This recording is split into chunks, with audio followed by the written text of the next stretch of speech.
Frustum किसे कहते हैं? जो हमारा लोहा वाला बाल्टी होता है उसी को कहते हैं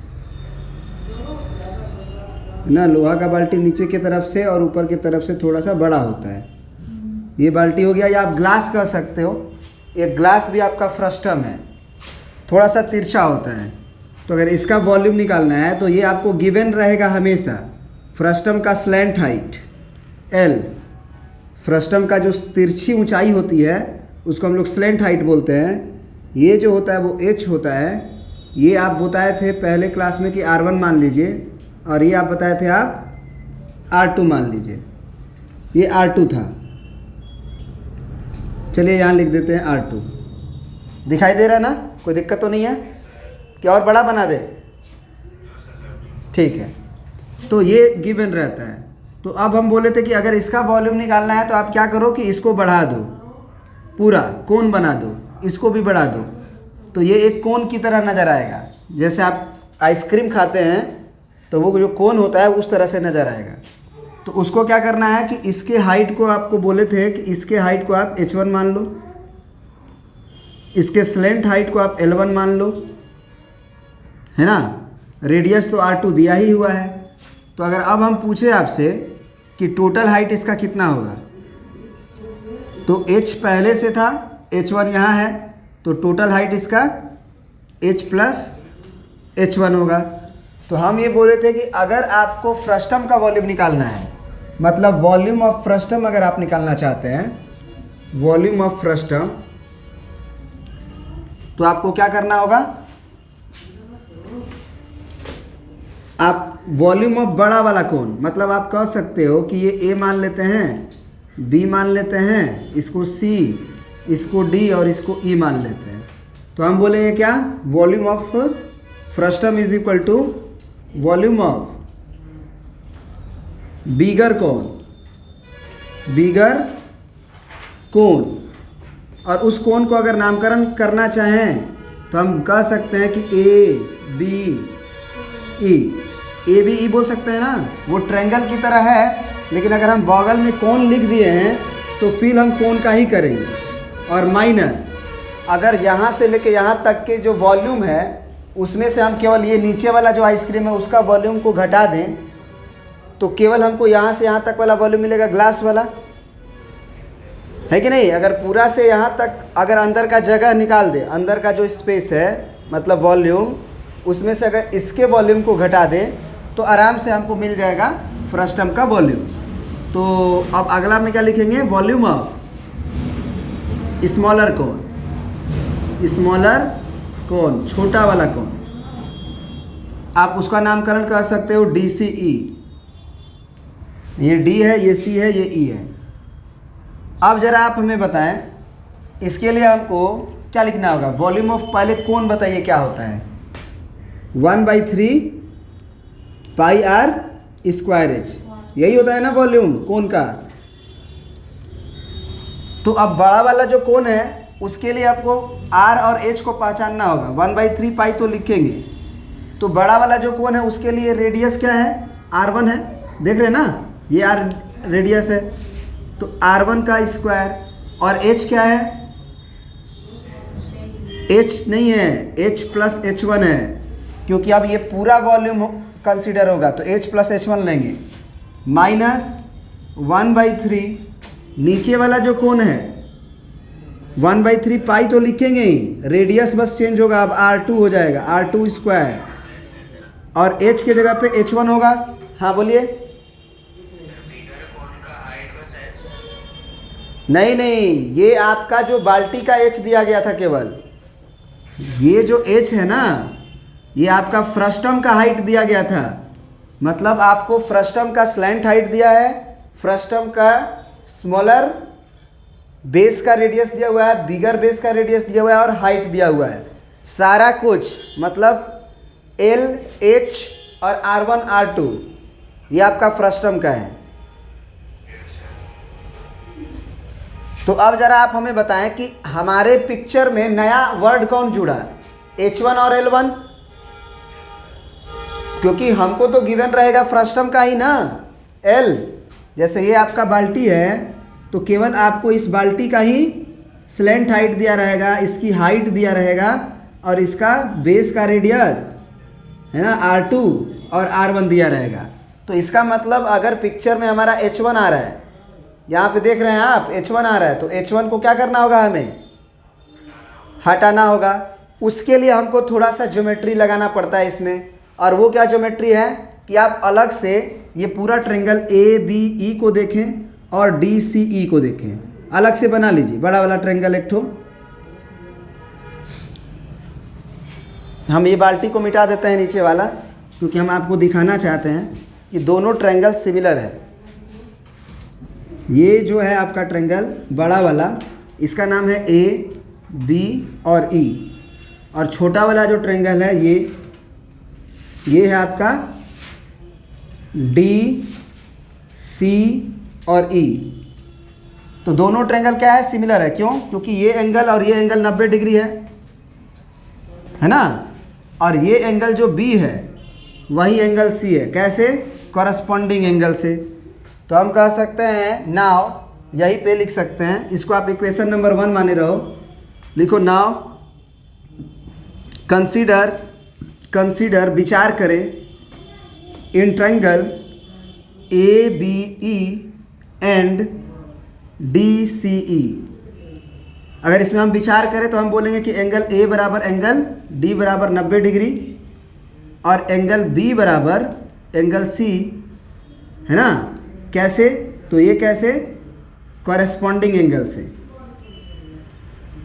है ना। और आप ये भी कह सकते हैं कि एंगल E जो है दोनों में कॉमन है कि नहीं, एंगल E और एंगल E।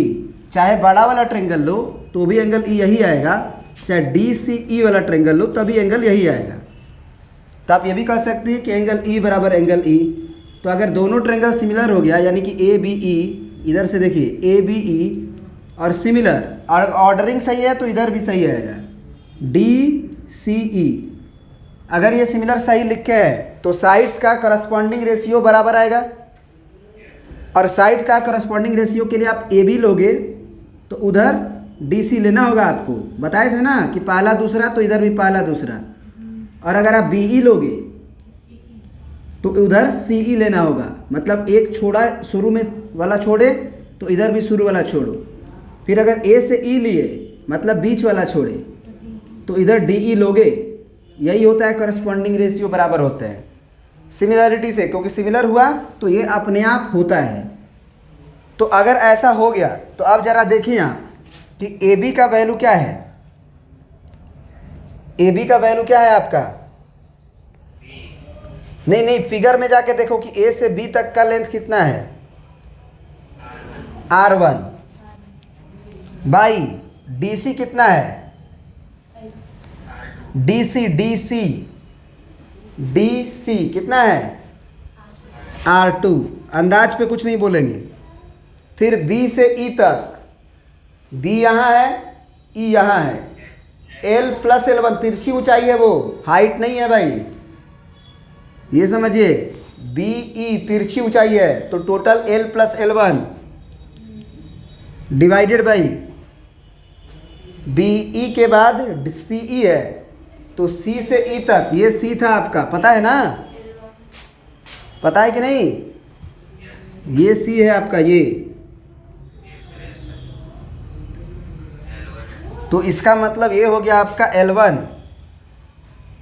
और इज इक्वल टू AE है, AE। तो AE को जरा देखें फिगर में, A से E तक पूरा हाइट है, कितना है, H नहीं, टोटल हाइट। H केवल इसकी हाइट दिया गया था बल्टी का, H plus H1 divided by, और इसका हाइट कितना है, 1 मिनट थोड़ा सा। तो किधर गया हमारा, DE है, तो D से E तक भैया हमारा केवल H1 माना जाएगा। अब जरा सोचिए कि हमको H1 ही ने डिस्टर्ब कर रहा था। H तो हमारे लिए नोन है, क्योंकि हमको उस बाल्टी का क्या, हमको उस बाल्टी का क्या ऊंचाई दिया हुआ होगा, स्लैंट हाइट भी दिया होगा, लेकिन H1 तो आप माने हो, नया जनरेट किए हो एक कोण, तो इसलिए H1 का वैल्यू किसी तरह निकालना पड़ेगा। किसके टर्म्स में? R1 R2 और L के टर्म्स में। तो H1 और R1 R2 क्या ये वाला चाहिए हमको, L1 चाहिए? तो यानी कि पहला और तीसरा लेना चाहिए, क्योंकि तीनों बराबर है तो हम किसी को भी बराबर ले सकते हैं। ठीक है ना? तो यहां पे हम लोग क्या करेंगे, इन दोनों को कंपेयर अगर करेंगे तो कितना आएगा बताइएगा, दिख रहा है ना? R1/R2 is equal to H plus H1/H1। Cross multiply करते हैं, कितना आएगा?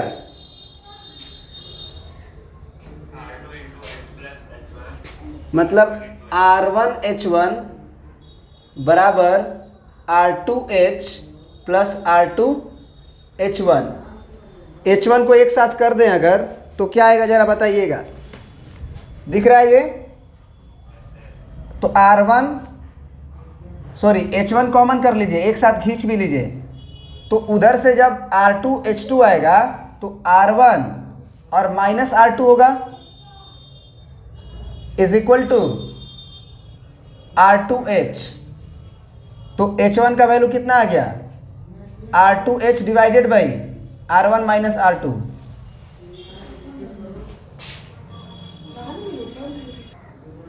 तो ये समझ में आ गया? तो अब जो है आपको क्या करना होगा कि इसमें H1 एक साथ करके वैल्यू को प्लग इन करना होगा। मतलब सारा क्रियाक्रम ये H1 के लिए किया गया। ठीक है ना? तो आप इसको प्रिंट कर लीजिए, फिर मिटाएंगे और फिर बताएंगे आगे जल्दी से।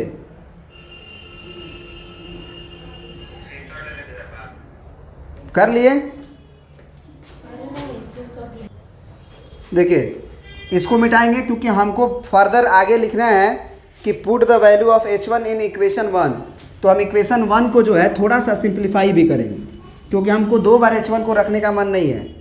हम क्या करेंगे कि पहले H1 को एक साथ कर लेंगे कॉमन उमन लेके, और H1 डायरेक्ट रख देंगे। ठीक ना? तो इस बात का ध्यान रखिएगा, मेरे साथ रहिए, देखिएगा ध्यान से देखिएगा। इसको अंदर भेज रहे हैं तो 1/3 पाई R1 स्क्वायर H प्लस इसका 1/3 पाई R1 का गुना H1 में भी होगा, तो 1/3 पाई R1 स्क्वायर H1। फिर ये तो अकेला ही है बेचारा, तो 1/3 पाई R2 स्क्वायर H1। अब इन दोनों में H1 हमको दिखाई दे रहा है, तो 1/3 पाई R1 स्क्वायर H रहने देंगे और इसमें कॉमन ले लेंगे। क्या कॉमन ले लेंगे? तो 1/3 पाई और H1। R1 स्क्वायर कहाँ है? R1 स्क्वायर और R2 स्क्वायर अलग है। ऐसा मत सोचिए कि R2 स्क्वायर में R1 स्क्वायर है। R2 is the length and R1 is the length, other length. आप उसे कॉमन नहीं ले सकते हो, H1 कॉमन ले सकते हो। तो ये क्या R1 square minus R2 square होगा, क्योंकि 1/3 पाई H1, 1/3 पाई H1, 1/3 पाई H1 कॉमन है, तो इसमें R1 square minus R2 square. Clear है?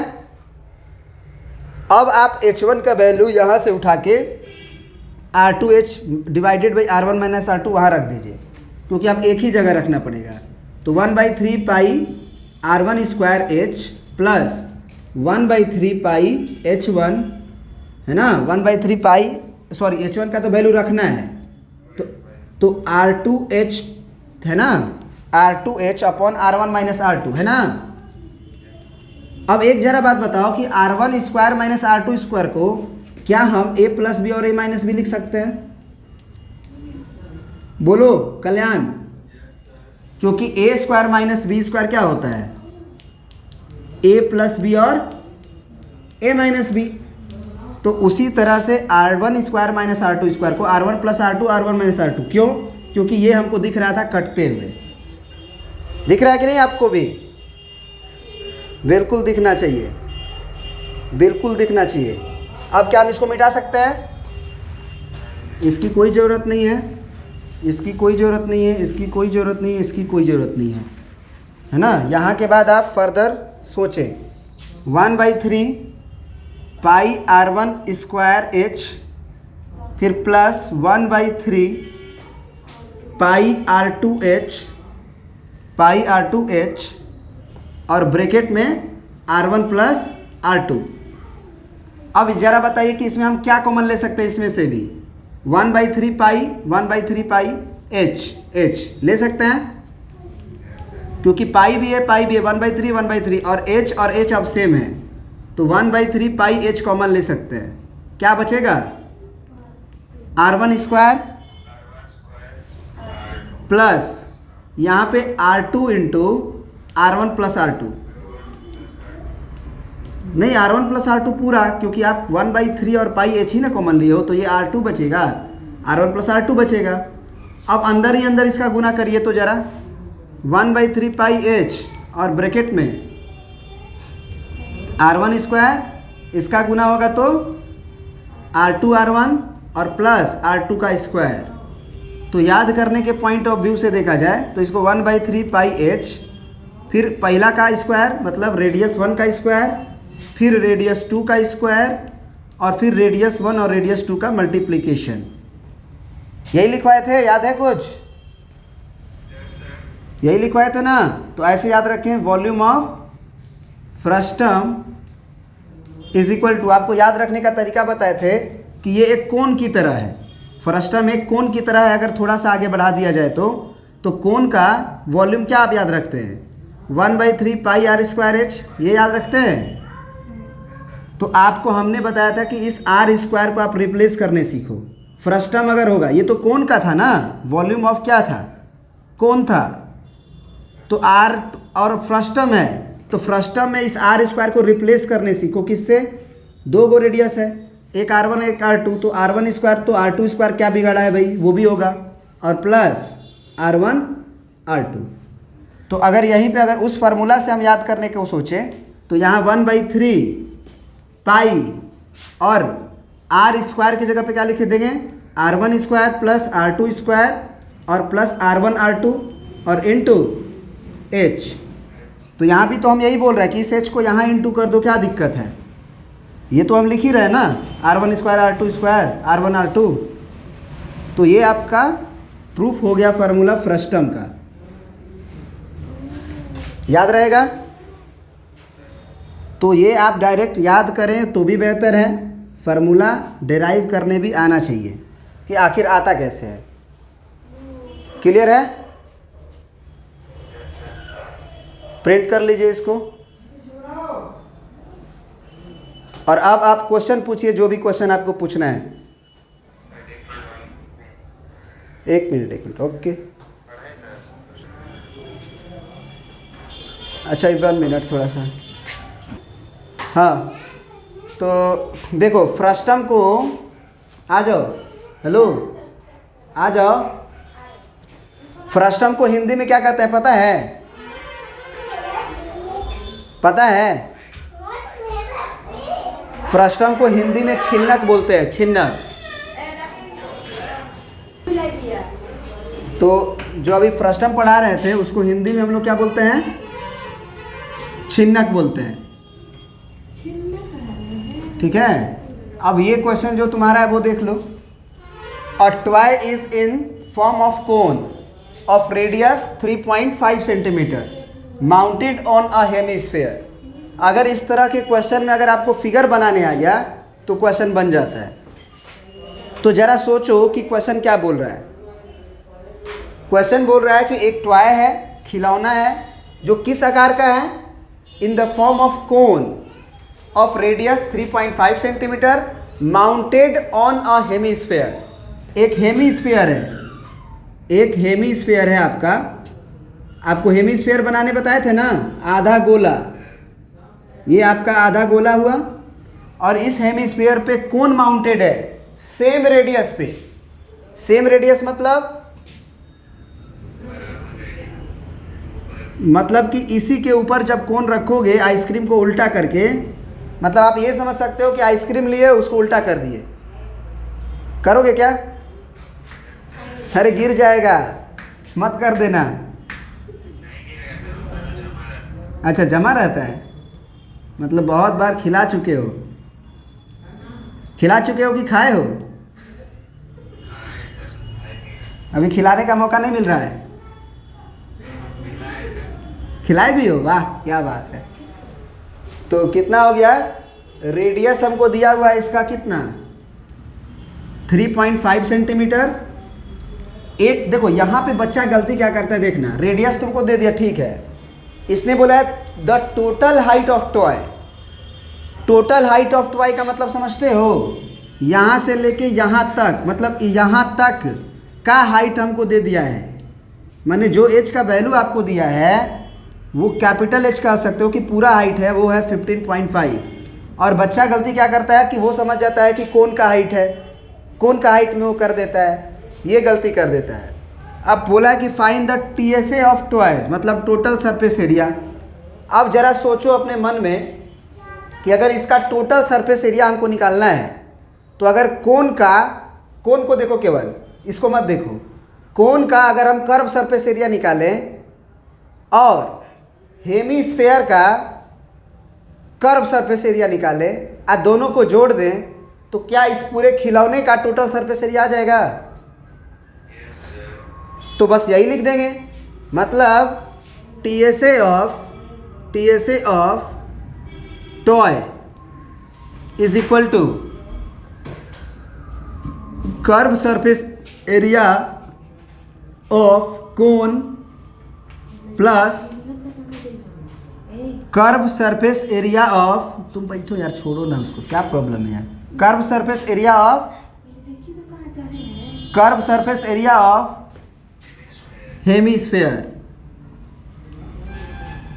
क्या तुम खुद सोच के देखो, क्या तुम्हें ये जो आपका हेमीस्फेयर है उसका ऊपर वाला सतह दिखाई देगा अगर टॉय से उसको माउंटेड कर दिया गया है? तो जैसे आज आप जो देखते हो हेमीस्फेयर, उस हेमीस्फेयर में ऊपर का भी सतह दिखाई देता है, लेकिन अगर उस पे हम एक माउंट कर दिए हुए कोन तो क्या वो सतह ढक नहीं जाएगा? तो ढक जाएगा तो वो दिखेगा नहीं, जो दिखेगा नहीं वो कर्व सरफेस टोटल सरफेस मेरे एरिया में नहीं आता है। टोटल सरफेस एरिया मतलब जो आपको आंख से दिखाई दे रहा है चारों तरफ, बाहर की तरफ जो भी बाहर दिखाई दे रहा है, ऊपर नीचे, तो नीचे वाला तो कर्व सरफेस एरिया हम ले ही रहे हैं, है ना। तो अब जरा बताओ कि कर्व सरफेस एरिया ऑफ कोन का फॉर्मूला क्या होगा?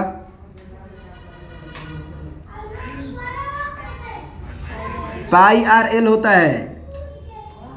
हेमीस्फेयर है ना, सॉरी हेमीस्फेयर कोन है ना, पाई आर एल होता है।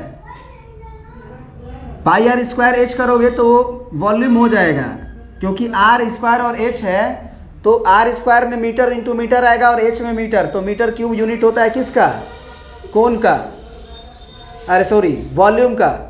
तो ये पाई आर एल है और प्लस हेमीस्फेयर का कर्व सरफेस एरिया क्या होगा? 2 पाई आर स्क्वायर। अब यहाँ पे आर तो हमको मालूम है, एल मालूम है क्या? और एल किसका चाहिए? कोन का चाहिए, और कोन का स्लेंट हाइट एल है, और हाइट कितना होगा यही तो क्वेश्चन है। हाइट क्या होगा कोन का? 5। हाँ याद करो, एक बार बताए थे कि जो हेमीस्फेयर का रेडियस है वही ये भी होगा, क्योंकि जब आप फुटबॉल को आधा करते हो तो फुटबॉल का जो रेडियस है हर जगह सेम होता है, तो फुटबॉल में जो हेमीस्फेयर होगा आधा काटने के बाद उसमें उसकी हाइट और रेडियस दोनों बराबर होती है।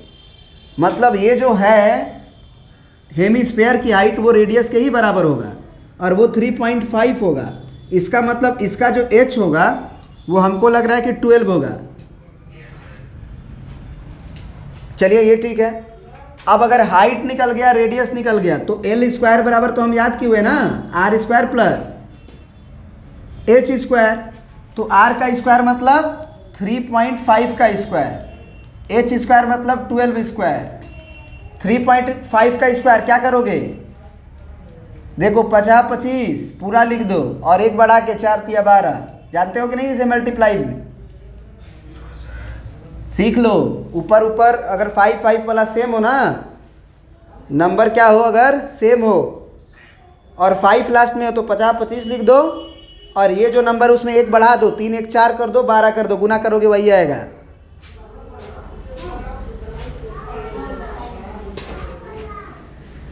तो ये टोटल जो सम आएगा वो कितना आएगा जरा बता दो आप हमें।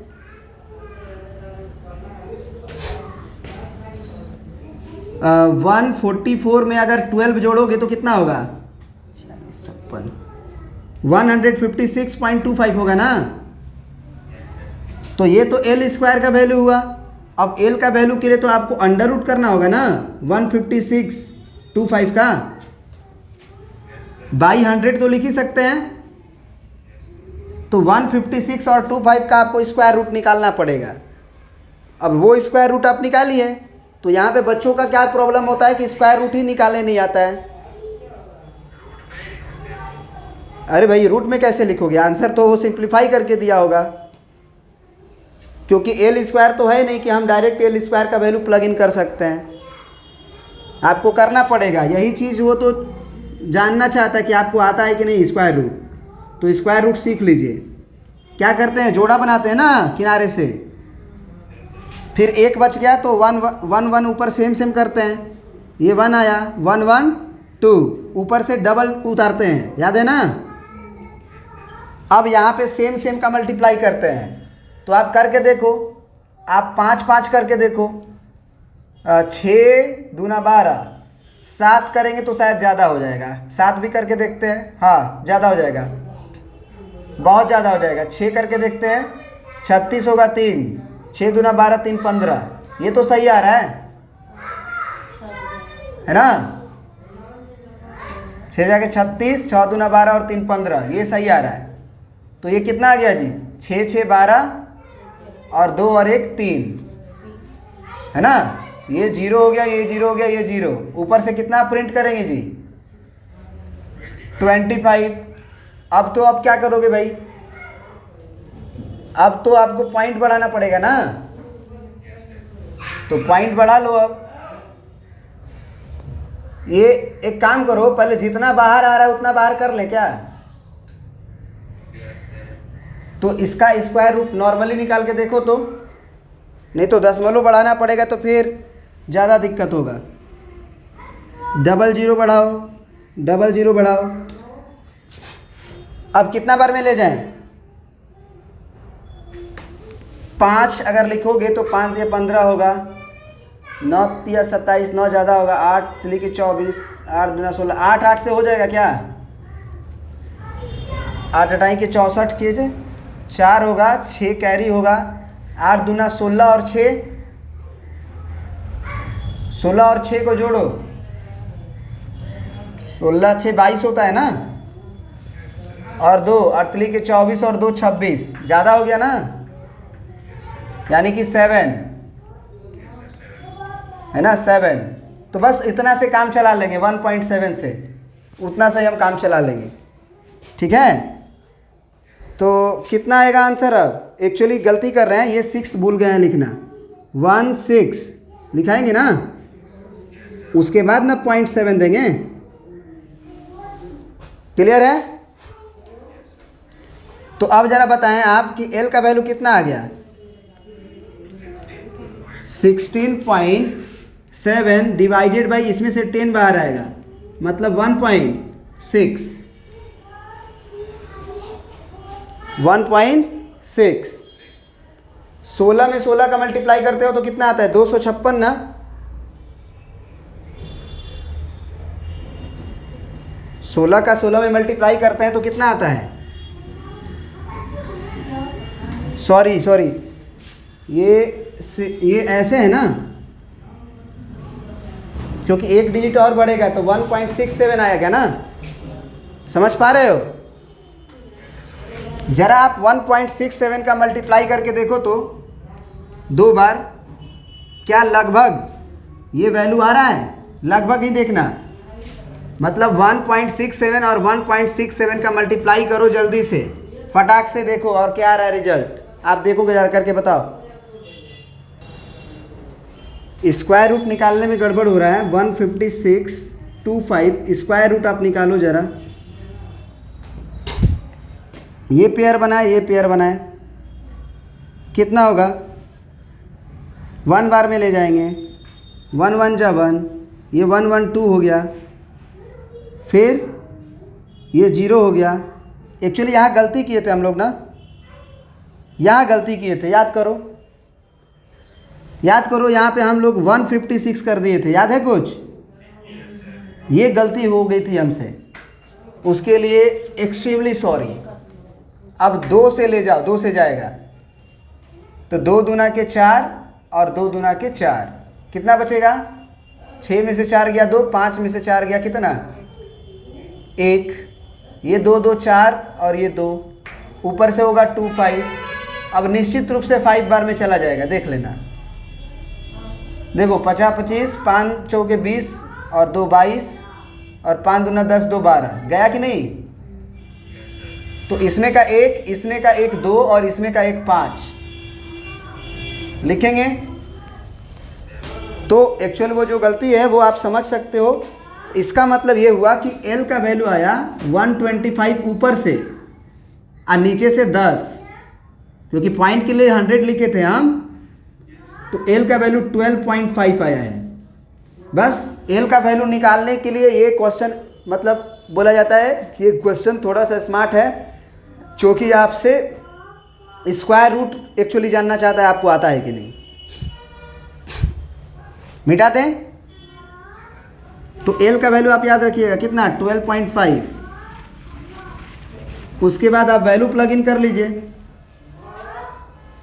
तो एक्चुअली आप क्या कर लीजिए कि पाई आर कॉमन ले लीजिए। पाई आर कॉमन लीजिएगा तो यहाँ बचेगा L minus 2R। Are common लिए एक ठो, पाई कॉमन लियो, तो पाई और आर कॉमन है तो 2R बचेगा। सिंपल सी बात है। पाई का वैल्यू इन्होंने बोला है लेने के लिए, कुछ भी क्वेश्चन के शुरू में ही बोला होगा शायद। हाँ, 22/7 गुने रेडियस का वैल्यू 3.5 और L का वैल्यू 12.5 आया है, और माइनस 2R का वैल्यू कितना हो जाएगा जी? 7। 3.5 है ना, ये 3.5 का दुगना 7 होता है। तो अब जरा सोचिए कि 22/, ये कितना होगा कट के? 0.5 होगा। 7 × 5 = 35। एक अंक के पहले पॉइंट है तो एक अंक के पहले देंगे। अब 12.5 में से 7 घटाओगे तो 7 5 12, 5.5 होगा। अब 22 × 5 होता है 110। एक पॉइंट इधर लगेगा डेसिमल, इंटू 5.5। अब ये 11 ही मान लो, 11 5 जा 55 और 11 5 जा 55 और 5